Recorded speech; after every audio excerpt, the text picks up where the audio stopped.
The Temple of Light hung in space between three suns, defying every law of physics Jake knew. It was beautiful and terrifying at the same time.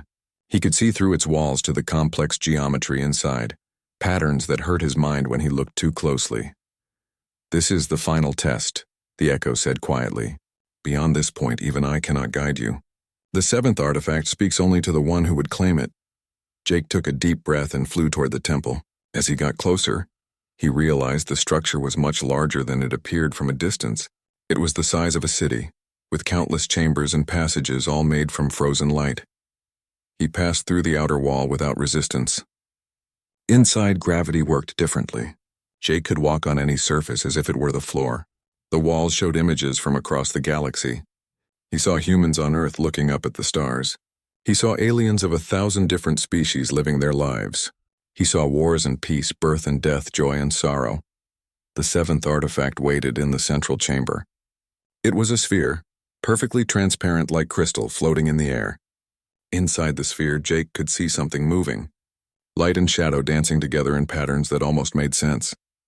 As he approached, a voice spoke. Not in his mind like the Echo, but from everywhere at once. "Jake Morrison, you have gathered the 6 artifacts. You have proven yourself worthy through courage, wisdom, compassion, and perseverance. Now comes the choice that will define the future of this galaxy." "What is the choice?" Jake asked. The sphere pulsed and the chamber changed. Suddenly, Jake stood on Earth, but an Earth far in the future. He saw humans and aliens living together in perfect harmony, cities that blended the best of every culture, technology beyond imagination serving the needs of all people. There was no hunger, no war, no suffering. Everyone worked together toward common goals. "This is the path of unity," the voice said. "If you activate the 7th artifact and choose this path, all species in the galaxy will be bound together. Their minds will remain their own, but they will share understanding and purpose. Conflict will become impossible. All will work as one." It was beautiful. It was paradise. But something about it made Jake uneasy. "What's the cost?" he asked. The scene changed. He saw individuals losing their rough edges, their quirks, their differences. Everyone became smoother, more similar. Art became less creative. Music became less emotional.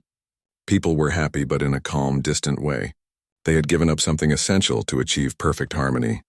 "The cost is individuality," the voice admitted. "Not completely, but diminished.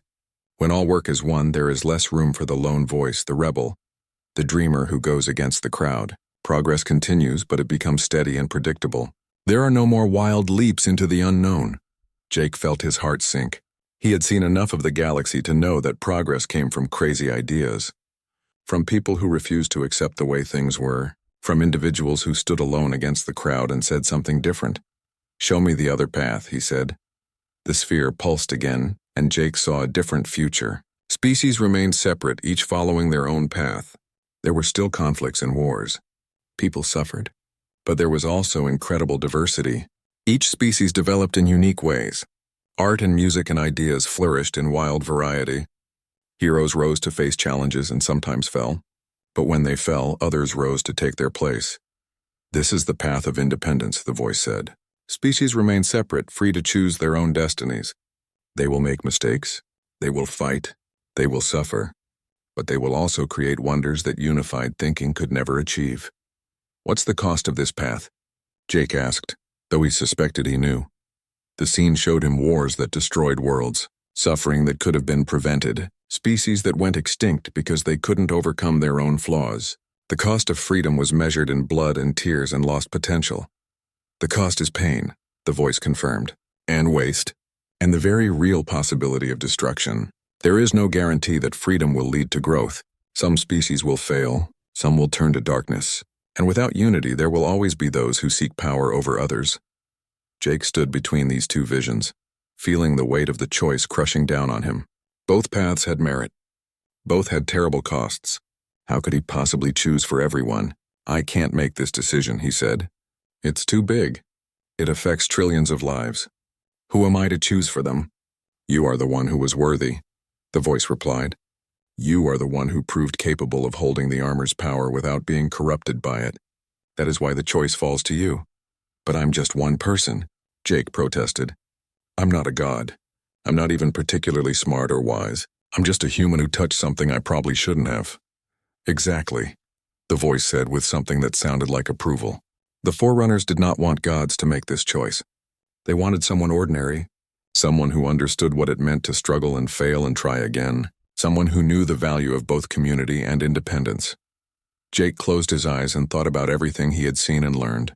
He thought about his crew, his friends who had risked everything for him. He thought about the preservationists who had tried to kill him because they feared change. He thought about the moderate aliens who had helped him because they believed in freedom. He thought about humanity itself. His species had only been in space for 80 years. They had made countless mistakes. They had fought wars among themselves even while reaching for the stars. But they had also created beauty and music and stories. They had dreamed impossible dreams and sometimes made them real. I choose the path of independence, Jake said finally, not because it's easier or safer, but because I believe freedom is worth the cost. I believe species need to make their own mistakes and find their own solutions. Unity can come later, if everyone chooses it freely. But it can't be forced even with the best intentions. The sphere blazed with light. You have chosen. Are you certain? Once made, this choice cannot be undone. Jake thought about all the suffering his choice would allow. All the wars that might happen. All the species that might fail. Then he thought about the alternative. A galaxy where everyone was safe but constrained, where wild ideas and crazy dreams were smoothed away for the greater good. I'm certain, he said. The seventh artifact opened like a flower. Inside was not another object but pure energy. It flowed out and connected with the 6 artifacts Jake carried. The combined power created a pulse that spread across the entire galaxy faster than light itself. Jake felt the pulse pass through him, felt it touch every living thing in the galaxy. And in that moment he understood what had really happened. The Forerunners had created a choice, but not the one he thought. The real choice wasn't between unity and independence. It was about whether the younger species were ready to choose their own path. By choosing independence, Jake had proven that they were. The test had always been about trust. The Forerunners could have forced the younger species toward any future they wanted. But instead, they trusted that someone would eventually come along who valued freedom over safety, who understood that growth required risk. Jake had been that someone. The temple began to fade around him. The artifacts completed their purpose and dissolved into pure light that spread across the galaxy. They would no longer be objects of power to fight over. Instead, they would become part of the universe itself, subtle guides rather than tools of force. The echo spoke one last time. Our purpose is complete. The armor will remain with you, but I must join with the greater whole. You have done well, Jake Morrison. The Forerunners are proud. Wait, Jake said quickly. Will I ever hear from you again? We are always here, the echo replied. In every star, in every world, in every living thing. We are the galaxy itself now. When you look up at the night sky, know that we are looking back, and we are smiling. Then the echo's presence faded from Jake's mind. The armor remained, but it felt different now. Less like it was teaching him and more like it was simply part of him. Jake activated his faster-than-light drive and jumped back to where he had left his crew. They were still waiting in the archive, and when he appeared, Amy nearly tackled him with joy. You're back. We were so worried. What happened? Did you find the 7th artifact? Jake smiled and told them everything. About the temple and the choice and what it all meant. When he finished, his crew was quiet for a long moment. So it's over? Kyle asked. The hunt is done? This part is done, Jake said. But I think a bigger journey is just beginning. They returned to Earth together. The galaxy had changed in subtle ways that most people wouldn't notice at first. The Galactic Council was more united than before. Not through force, but through genuine cooperation. Species that had been enemies for centuries were starting to talk. Wars were ending not because anyone made them stop, but because people chose peace. The armor's power had spread, not as control, but as possibility. Everyone could feel it, a gentle reminder that they were part of something larger, that their choices mattered, that the future was theirs to build. Jake was celebrated as a hero, but he deflected the attention. He hadn't saved the galaxy. He had simply trusted it to save itself. That was the real lesson of the Forerunners. Months passed, then years. The 5th artifact lay hidden on a dead world at the edge of the galaxy. The planet had once been home to a thriving civilization, but that was millions of years ago. Now it was just dust and ruins and ghosts of the past. Jake stood on the surface with his crew. looking at the massive structure before them. It was a pyramid, but not like the pyramids on Earth. This one was made of a black material that seemed to drink in light. The surface was perfectly smooth without any seams or marks. It looked more grown than built. Scans show the artifact is deep inside, Sam reported, checking his equipment. But there's no door. No entrance at all that I can find. Jake walked up to the pyramid and placed his armored hand against the surface. Immediately, symbols appeared under his palm, glowing with soft golden light. The echo whispered in his mind, translating the ancient language. It says this is a tomb, Jake told the others. The forerunners who stayed behind to guard the artifacts are buried here. We have to show respect to enter. How do we show respect to people who've been dead for millions of years? Kyle asked. Jake thought about it, then removed his helmet. The armor retracted from his head, leaving his face exposed to the thin atmosphere. It was hard to breathe, but he managed. We acknowledge their sacrifice. We remember what they gave up. As he spoke those words, the pyramid responded. A doorway opened in the perfect surface, revealing a passage that led down into darkness. Jake put his helmet back on and led his crew inside. The passage was lined with statues. Each one depicted a different alien species, all of them ancient and long gone. At the base of each statue was writing in a language so old that even the echo struggled to translate it fully. These were the forerunners, Nina said softly, studying the statues with wonder. Not one species, but thousands working together. They came from every corner of the galaxy and united for a single purpose. To create life, Jake added, feeling the weight of history pressing down on him, and to guide it until it could stand on its own. They descended deeper into the pyramid. The air grew colder, and strange lights flickered along the walls. Jake could feel the artifact ahead, pulsing like a heartbeat. The echo was excited, more animated than Jake had ever felt it. We are close to the truth now, the echo said in his mind. Soon you will understand everything. The chamber at the pyramid's heart was vast and circular. In the center floated the fifth artifact, a ring of silvery metal covered in constantly shifting symbols. Around the ring, holographic images played out scenes from the distant past. Jake saw worlds being born. He saw the forerunners spreading across the galaxy not as conquerors but as gardeners. They planted the seeds of life on barren planets. They protected young species from cosmic disasters. They taught and guided without controlling. Why did they do all this? Amy asked, watching the images with tears in her eyes. Because they were alone, Jake realized. They were the first intelligent life in this galaxy. They were alone for millions of years with nobody to talk to, nobody to share their discoveries with, so they decided to create companions. They made us, all of us. He reached out and took the fifth artifact. The moment he touched it, more knowledge flooded into his mind. He saw the location of the sixth artifact clearly now. It was in a place called the Archive, a massive library ship that had been drifting through space for eons. But he also saw something else. A warning. The seventh artifact is different, the echo said urgently. It does not simply wait to be found. It tests the finder. Many have tried to claim it over the ages. All have failed. Some have died. Others have been changed in ways that made them wish for death. Where is it? Jake asked. I do not know. The seventh artifact's location is hidden even from me. But when you gather the 6 others, they will reveal the way. The crew returned to the Wanderer and set course for the Archive. The journey took 3 weeks, even at faster than light speeds. During that time, Jake noticed changes in himself. The armor was becoming more than just a tool. It was becoming a part of who he was. Sometimes he couldn't tell where his thoughts ended and the echoes began. It worried him. Am I still myself? He asked the echo one night while the others slept. Or am I becoming something else? You are still Jake Morrison, the echo assured him. But you are also more now. You are growing, evolving, becoming what you need to be. This is not corruption. This is transformation. Is that what happened to the Forerunners? Did they transform into something else? Yes, they saw that their time was ending.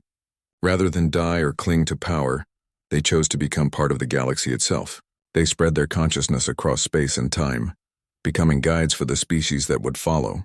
I am one small echo of that vast song. The Archive appeared on their sensors like a mountain floating in space. It was enormous, easily the size of a small moon.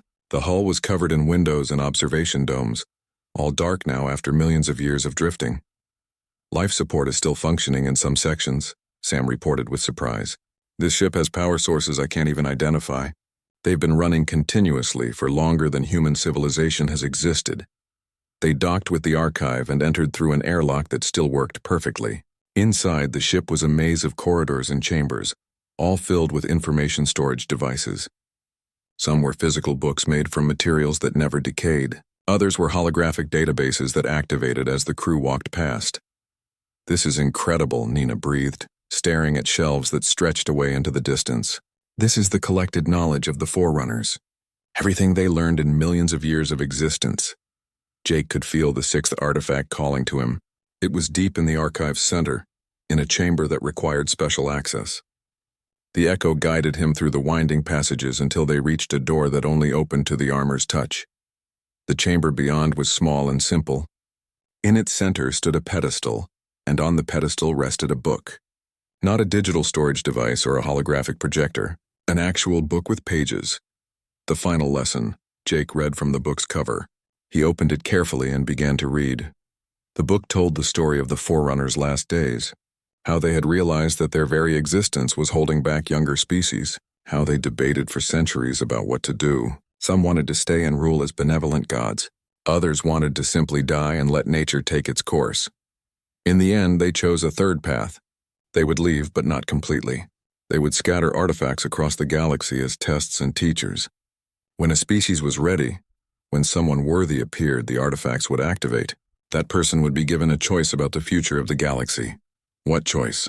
Jake asked the book, though he knew it couldn't answer, but the echo could. The choice between unity and division, between growing together or remaining separate.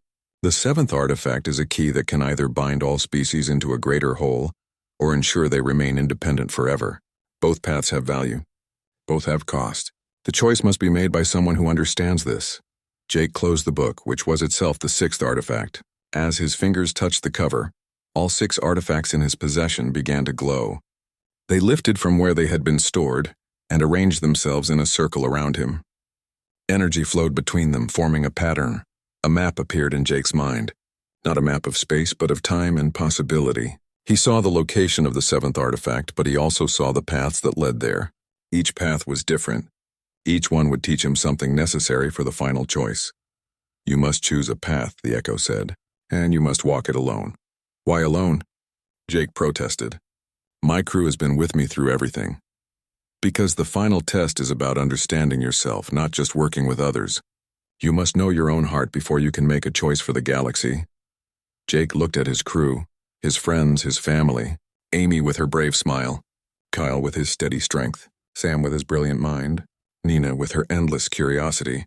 They had all risked everything for him. "I don't want to leave them," he said.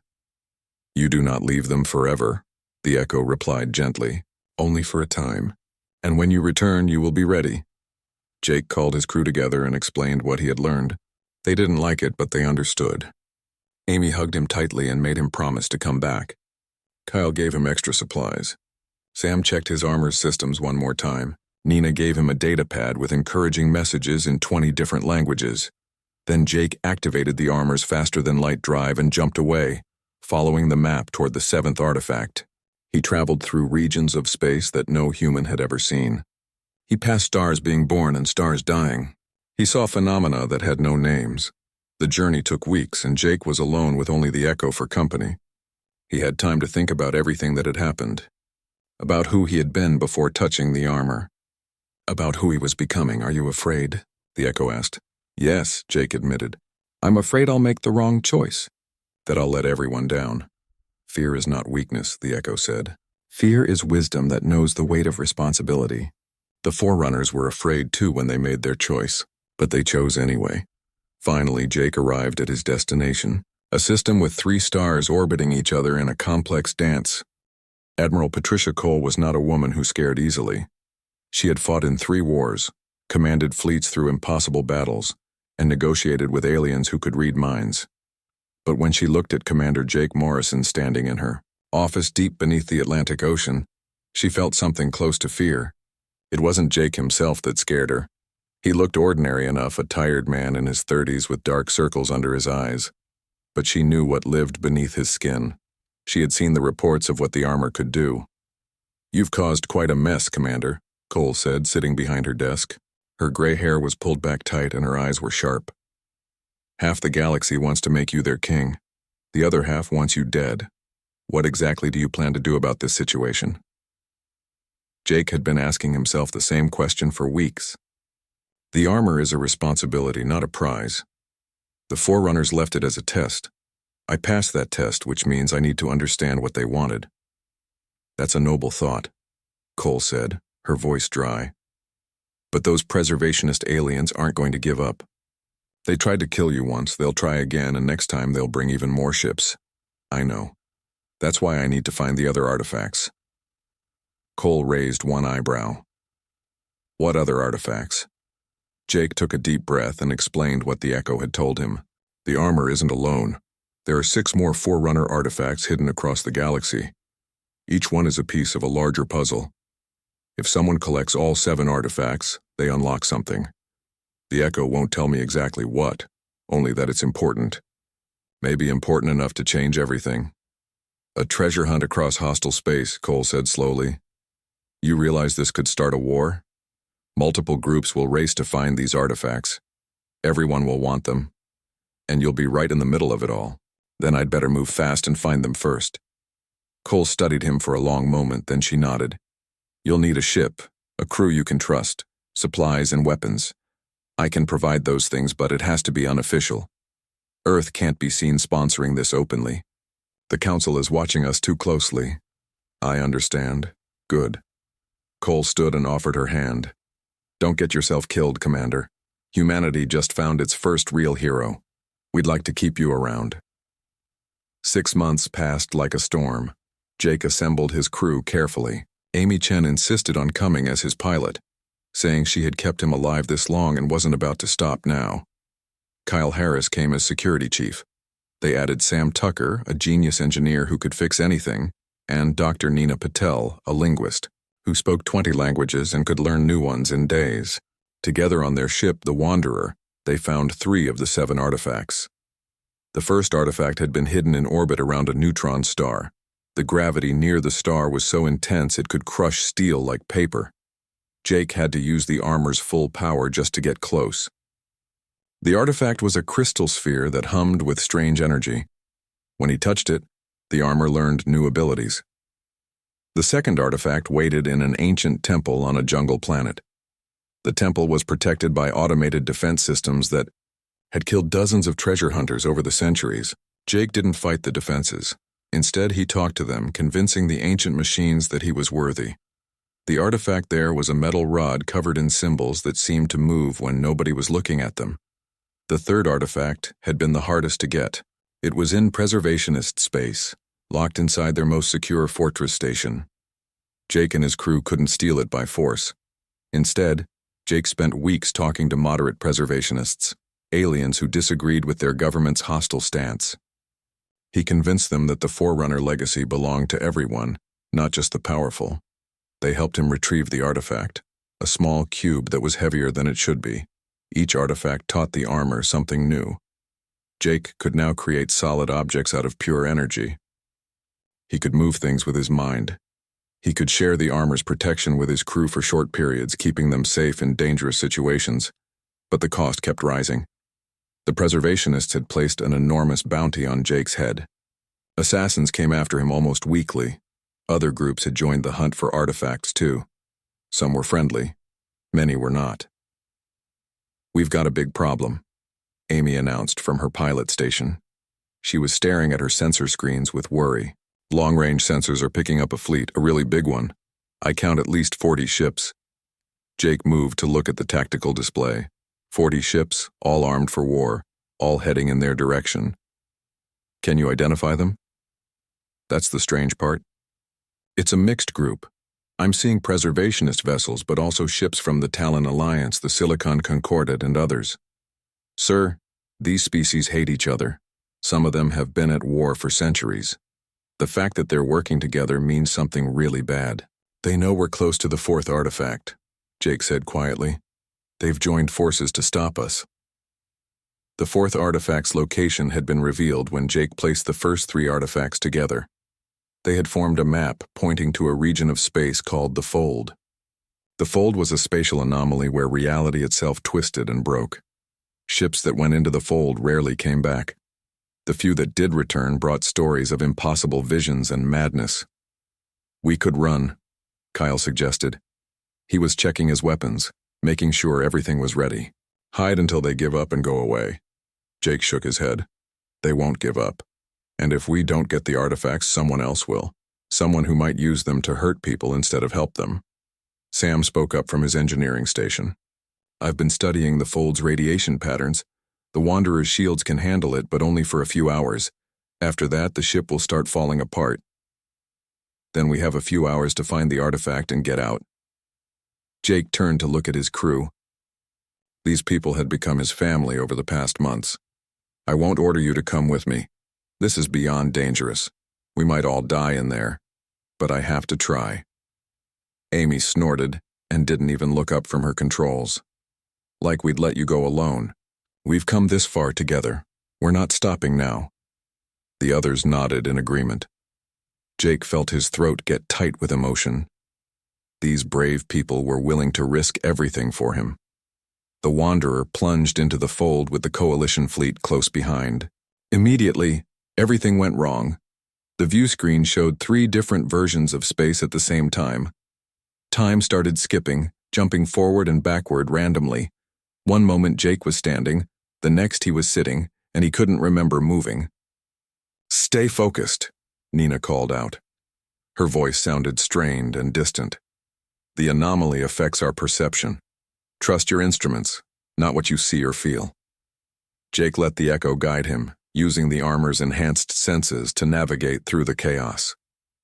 Reality kept trying to break apart around them, but the armor showed him the true path. The 4th artifact's signal pulsed ahead like a lighthouse in a storm. They found it at the center of the fold, a sphere of perfect darkness surrounded by the wreckage of hundreds of ancient ships. Some of the wrecks belonged to species Jake recognized. Others were so old they had turned to fossils, their designs completely alien and strange. "All those ships," Amy whispered. "They all came here looking for the artifact, and they all died trying to get it." "Not us," Jake said firmly. "Not today." He put on his armor fully, letting it flow over his body like living metal. Then he left the ship through the airlock, heading into the heart of the anomaly alone. The moment he left the Wanderer's protection, reality attacked him. The fabric of space-time tried to tear his atoms apart and scatter them across 1,000,000 different timelines. Only the Echo's shields kept him whole. Jake pushed forward, fighting against forces that wanted to unmake him. He reached the dark sphere and touched it, everything inverted. The universe turned inside out. Suddenly, Jake stood in a chamber of pure white light. He wasn't in space anymore, but somewhere else entirely. Figures surrounded him. Not physical beings with bodies, but presences. Consciousnesses that existed beyond normal reality. The Forerunners, or what remained of them. "You have proven worthy," they spoke with one voice that sounded like distant thunder. "Not through strength alone, but through wisdom and compassion and never giving up. These are the qualities we hope to find." Jake's voice came out steady despite his fear. "Why did you leave? Why create all this life and then disappear?" "Because true growth requires absence," they answered. "A parent who never leaves cannot teach a child to stand alone. We created life in this galaxy and nurtured it. Then we left so that all of you, every species, could find your own way forward. What happens when all 7 artifacts are gathered?" The Forerunners pulsed with something that might have been amusement. "A choice. The 7th artifact is a key. What it unlocks is potential. The potential for this galaxy to unite and transcend its limits. To become something greater than the sum of its parts. But the choice must be made freely by someone who understands both the cost and the promise. What if the wrong person gets the artifacts? Then the galaxy will learn a hard lesson about power without wisdom. But we do not believe that will happen. We have faith in you, Jake Morrison. Not because you are human, but because you are you." The vision faded. Jake found himself back in space holding the 4th artifact. The first missile hit the outer ring of the research station. The explosion shook the entire structure and Jake felt it through the armor. But it wasn't pain he felt. Instead, information flooded his mind. He knew the missile's speed, its explosive power, where it had been launched from. The armor was teaching him, showing him things he had never known before. "Everyone get to the escape pods," Jake shouted to the scientists who were still stumbling around in confusion. Most of them started running, but Vera stayed next to him. "Listen to me carefully," she said, using all 4 of her arms to grip his shoulders. "The Council military is not all the same.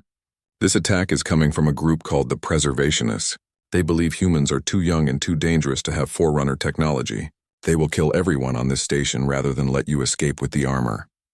Another explosion rocked the facility. Through his helmet, Jake could see every ship in the attacking fleet. He could track their movements, predict where they would fire next. The knowledge was incredible and terrifying at the same time.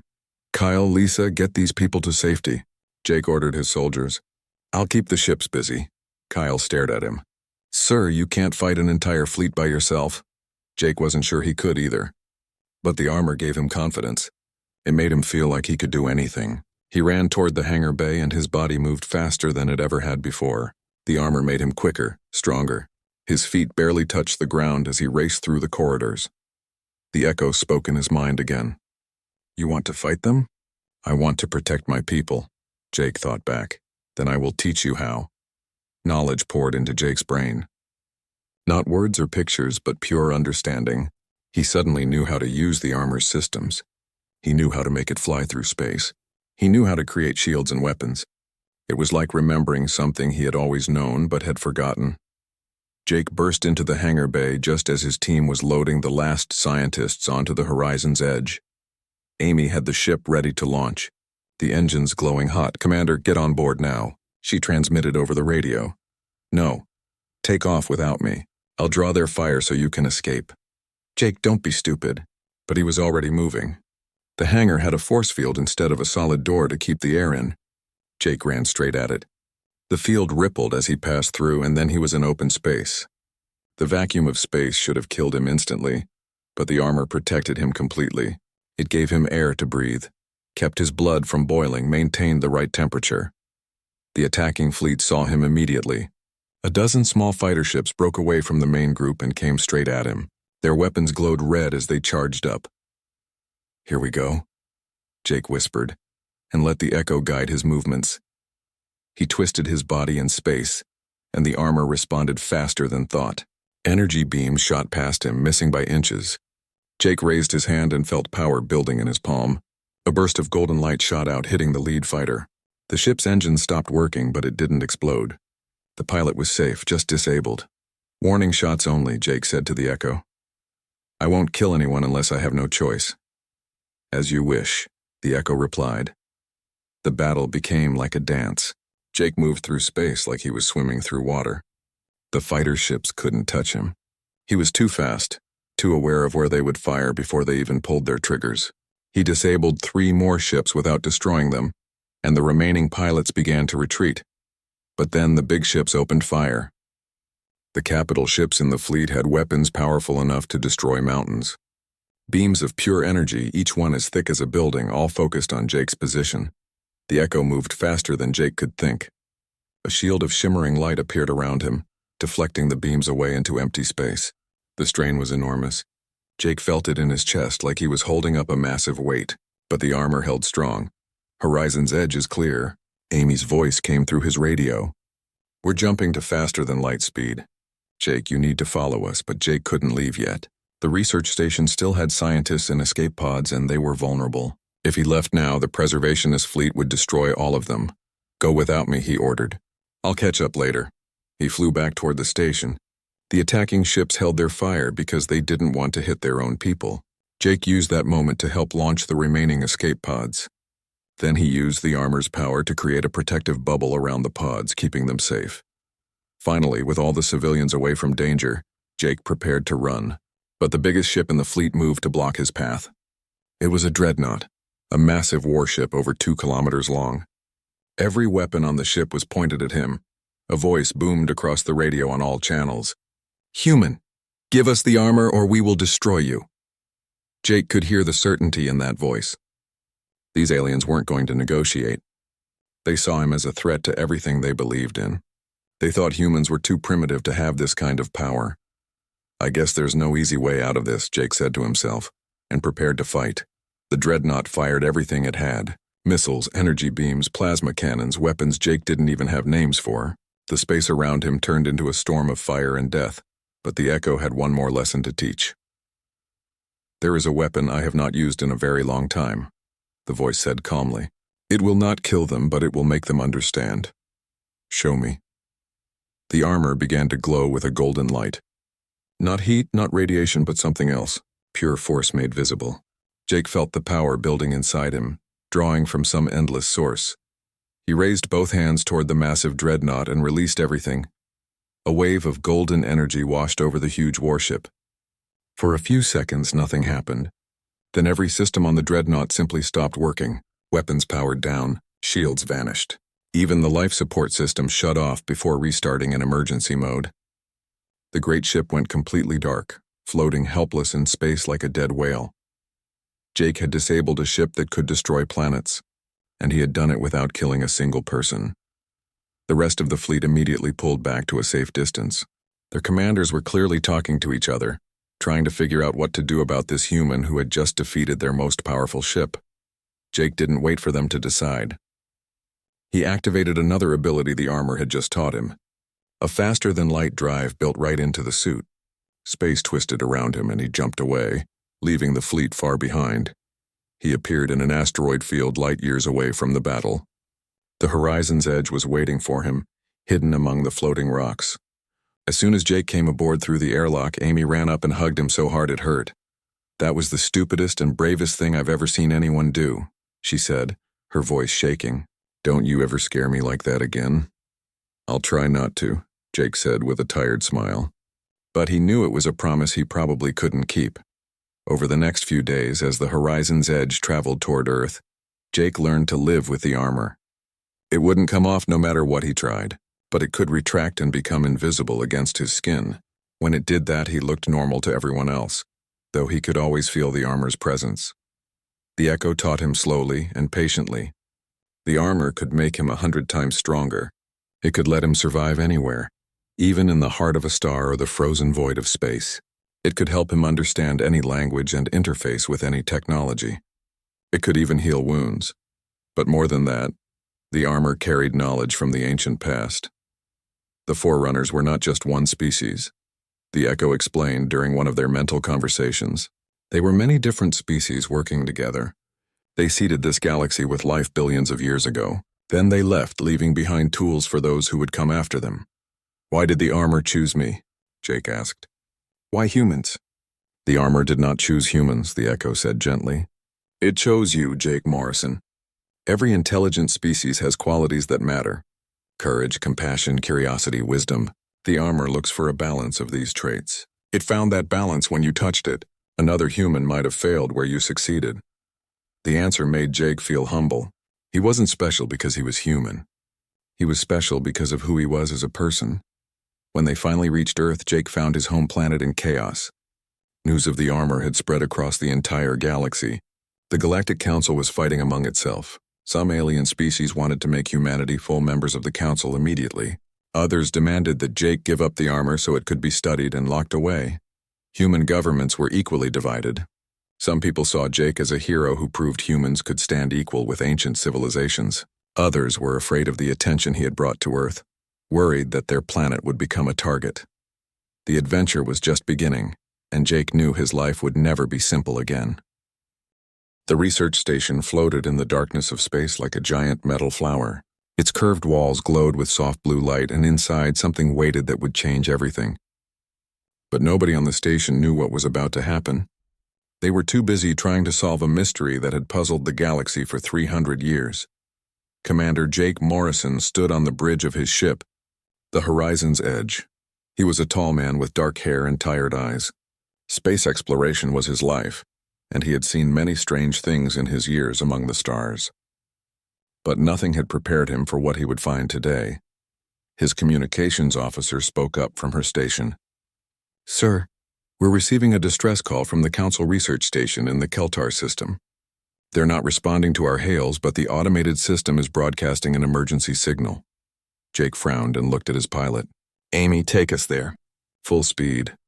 Amy Chen was one of the best pilots in the human fleet. Her fingers moved quickly across the controls. Setting course now. We'll arrive in 2 hours. During the flight, Jake studied everything he could find about the research station. It was run by the Galactic Council, a group that included 47 different alien species. Humans had only joined the council 80 years ago, and they were still considered the young ones, the newcomers. The species that had barely left their home planet while others had been traveling the stars for thousands of years. When they finally arrived at the station, everything looked normal from the outside. The lights were on, the shields were working, but there was something wrong. Jake could feel it in his bones. Life support is active, Amy reported, but I'm not detecting any movement inside. No heat signatures from living beings. Jake made his decision quickly. Kyle, Lisa, you're with me. We're going in. Sergeant Kyle Harris and Corporal Lisa Grant were the best soldiers Jake had ever worked with. They grabbed their weapons and followed him to the airlock.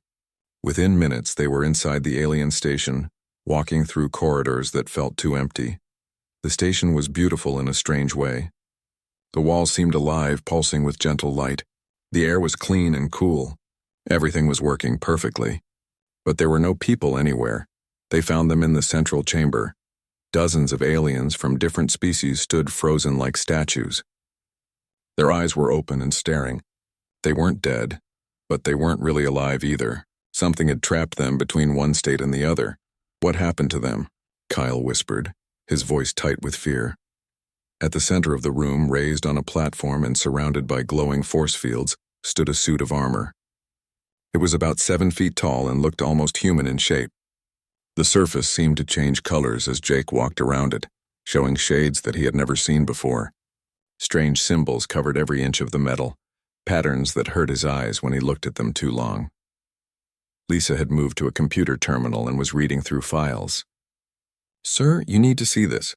According to these records, this armor has been studied by every major species in the galaxy. Nobody can touch it. Everyone who tries ends up like these people. Jake walked closer to the platform, drawn by something he couldn't explain. The armor seemed to call to him, a whisper at the edge of his mind. He read through the reports that Lisa had found. Scientists had tried everything. They had sent robots to pick up the armor, but the machines couldn't move it. Psychic aliens had tried to control it with their minds, but the armor rejected them. Energy beings had tried to pass through it, but they failed too. The files say it might be Forerunner technology, Lisa continued. But that's supposed to be just a myth. The Forerunners were a species that supposedly existed billions of years ago. They're said to have created life in this galaxy and then disappeared, but nobody really believes that. Jake stared at the armor. Something about it felt important, necessary, like it had been waiting for someone. For him. His hand reached toward the control panel for the force fields before he realized what he was doing. Kyle shouted a warning, but Jake had already pressed the button. The force fields flickered and died. He stepped onto the platform. The frozen scientist didn't move, but Jake could feel pressure building in the air. Every warning system in his brain was screaming at him to stop, to step back, to leave the armor alone. But he couldn't stop. His hand stretched out toward the metal gauntlet. His fingers touched the cold surface. The world exploded into light and sound and sensation. Jake felt himself falling and flying at the same time. His mind expanded outward until he could feel every atom of the station, every particle of dust floating in space. He could sense the stars around them, the planets spinning in their orbits, the vast empty spaces between worlds. It was too much. His brain couldn't process it all. Then, as quickly as it had started, the sensation focused and narrowed. Jake found himself standing on the platform again, but now he was wearing the armor. It had shrunk to fit his body perfectly, adjusting to his 6-foot height. Through the helmet, he could see the world with perfect clarity. Strange symbols appeared in his vision, information he couldn't quite understand yet, but somehow knew was important. Commander, Amy's voice cracked through his radio from the ship. We're detecting massive energy spikes from your location. What's going on? Jake looked down at his armored hands. He flexed his fingers and watched the metal move like it was part of his skin. He felt strong, faster, more aware of everything around him. I'm okay, he said, surprised by how calm he sounded. I'm wearing the armor now. Around the chamber, the frozen scientists began to wake up. They stumbled and gasped, their eyes focusing slowly. They looked at Jake with expressions of shock and fear and wonder. A tall alien that looked like a giant mantis with crystal eyes approached him carefully. When it spoke, the armor translated its words into English automatically. "This is impossible. You are human. Your species has only been in space for 80 years. How did you activate the Forerunner armor? We have tried for 300 years and failed." Jake shook his head. "I don't know. I just touched it." Another alien, this one looking like a floating jellyfish made of silver light, pulsed with what might have been anger or excitement. The council must know about this immediately. Everything has changed now. Over the next few hours, Jake learned just how much trouble he was in. The armor wasn't just some ancient artifact. It was a key to something bigger. According to legends that most aliens thought were fairy tales, the Forerunners had left the armor as a test. It would only work for a species that was worthy to inherit something important, something that could change the entire galaxy.